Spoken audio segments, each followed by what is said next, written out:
Ou se é o contrário.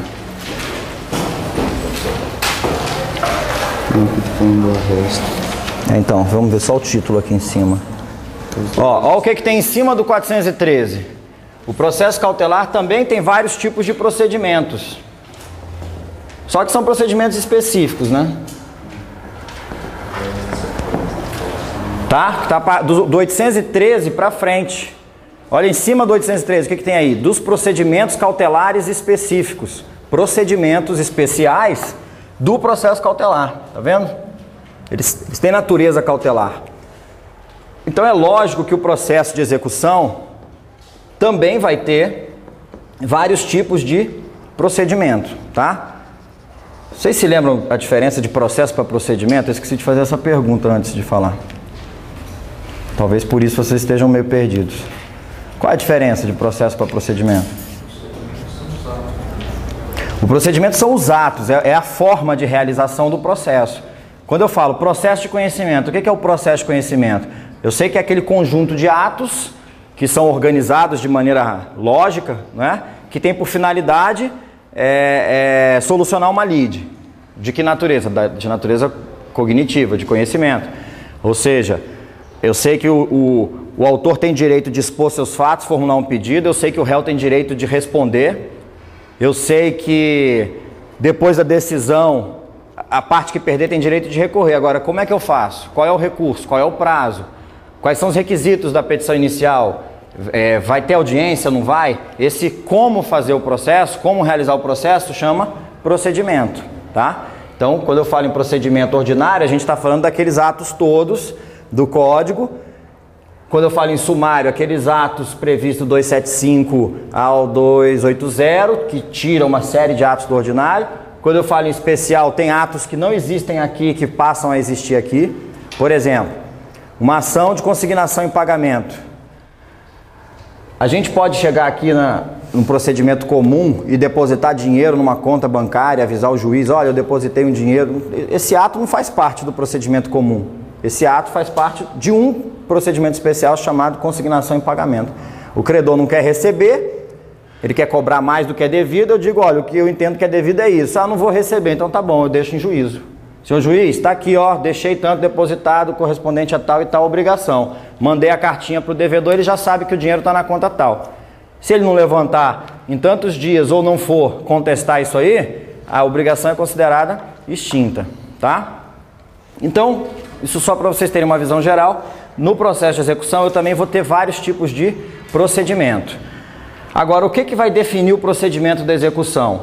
É a natureza da obrigação. Quais obrigações que a gente tem em obrigações que vocês aprenderam lá em Direito das Obrigações? Obrigação de dar coisa, não é? Coisa certa. Se eu tenho obrigação de dar coisa certa, eu também tenho obrigação de dar coisa incerta. Eu tenho obrigação de fazer, de não fazer, de pagamento, né? É porque para efeitos de processo, apesar de dinheiro ser uma coisa certa, mas não entra como coisa, né? O pagamento tem um procedimento próprio, tá? De pagamento. Agora tem duas hipóteses de obrigação de pagar. É o pagamento que a execução que você faz contra aquele que é solvente e aquele que é insolvente, aquele que o passivo dele é maior do que o ativo, tá? Então eu tenho obrigação de, na verdade, a execução vai chamar por quantia certa. Vocês acostumarem com o termo logo, por quantia certa. Só que aqui eu tenho contra devedor solvente, é aquele que pode bancar, ele tem patrimônio para cobrir a obrigação, e contra o insolvente, aquele que gasta muito mais do que pode, assumiu obrigações muito superiores ao que ele tem de patrimônio para poder arcar com essas obrigações. Aí, e mais as execuções especiais, como eu falei, né? Por exemplo, uma execução fiscal, uma execução de contra a fazenda pública, então, especiais. Ó, o tipo de... Pega, por exemplo, uma obrigação de fazer. Por que eu tenho que ter vários procedimentos na execução? O camarada assumiu comigo a obrigação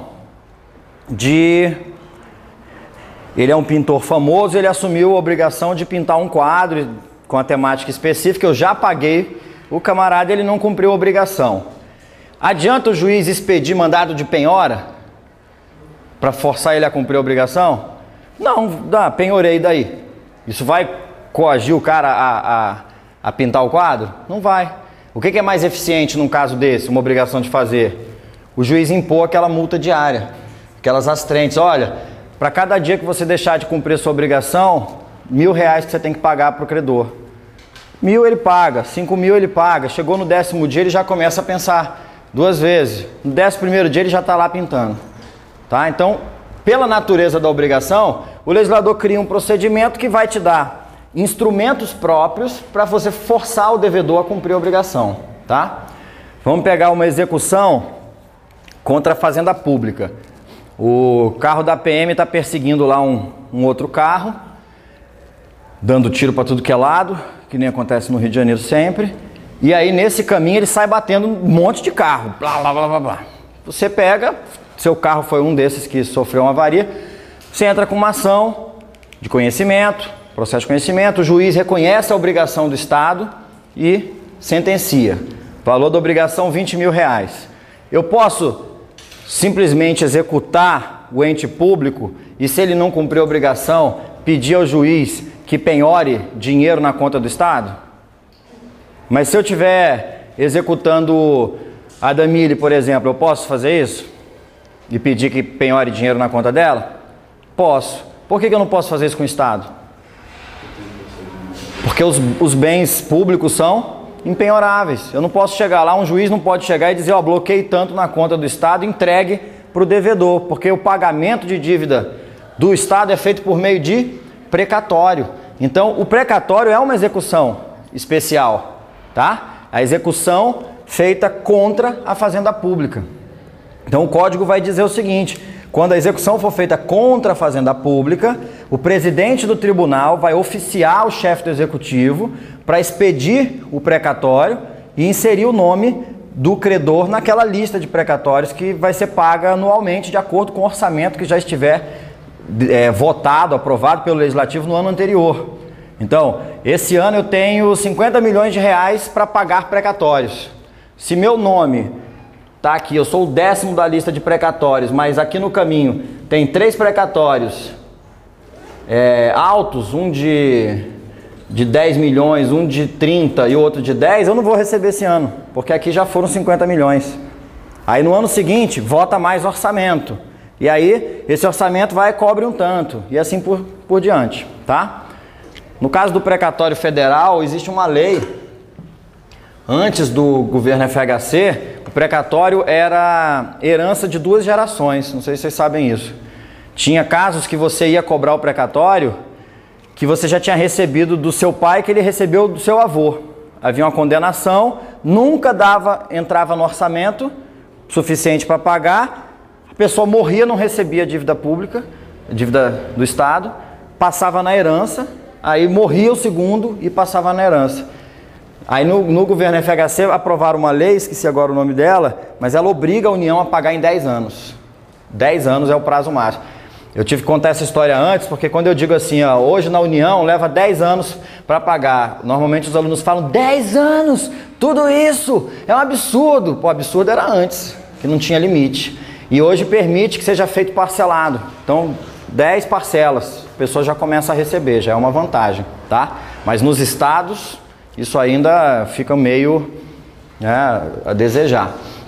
Às vezes acontece o que aconteceu aqui no Distrito Federal, na época do governo Cristóvão ainda. Tem quantos anos isso? Uns 12 pelo menos, né?